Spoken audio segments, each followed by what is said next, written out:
Here we can see a student in his natural habitat, the classroom. However, this student is suffering from depression due to the ever-present threat of his natural enemy, assignments. For our own personal safety, we have temporarily stopped time in order to investigate our subject.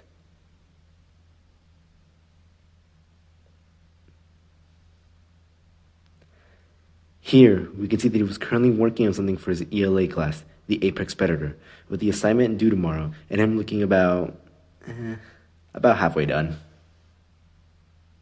Now let's see what he does after school. Alright, now that we're filming from a concealed location, we can safely watch as one of this subject's friends approaches him after school, and I don't believe it! He offers him a line of heroin. Who could have seen that coming? I wonder what our subject plans on doing with it.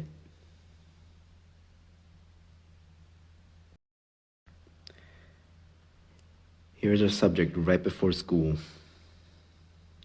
Wait, why is he... Interesting. I wonder what he could be doing in there. Oh my days. We are witnessing a turning point in our subject's life. I wonder where this road could take him.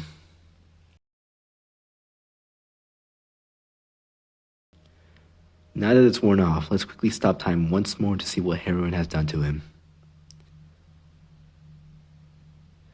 He looks very drowsy based on his eyes. Talking about his eyes, his pupils are very constricted, but they're a little too dark to see at the moment.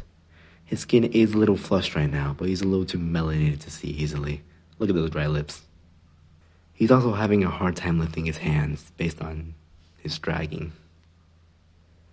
Now that he's kind of cooked, his assignments aren't getting done anytime soon, and if he continues, nothing good will happen to him.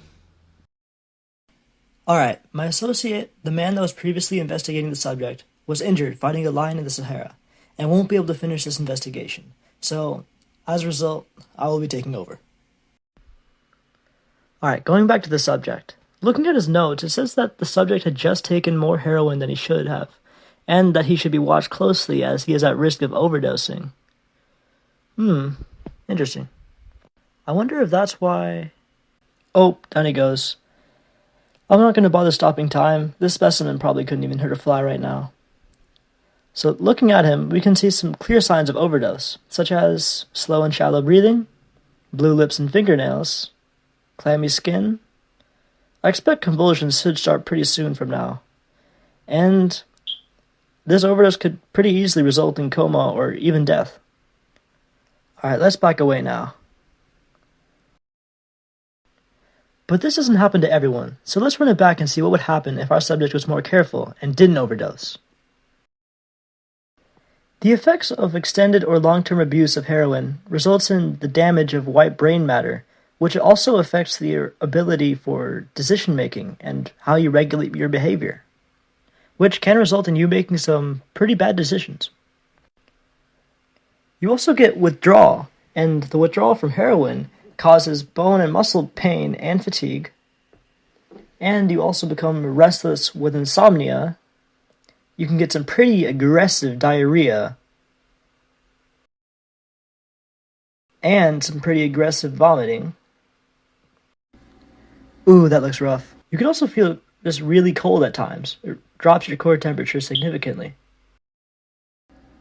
Okay, this is better because he's alive, but it's not ideal. So let's go back one more time to see what would happen if he quit and stopped taking heroin. First, he finally gets his assignment done. It's late, but it's better than not turning it in at all. Second, he doesn't overdose, he doesn't die, and he continues to make relatively decent decisions throughout his life. And he doesn't have to deal with basically any side effects. So all in all, kids, remember, don't do heroin.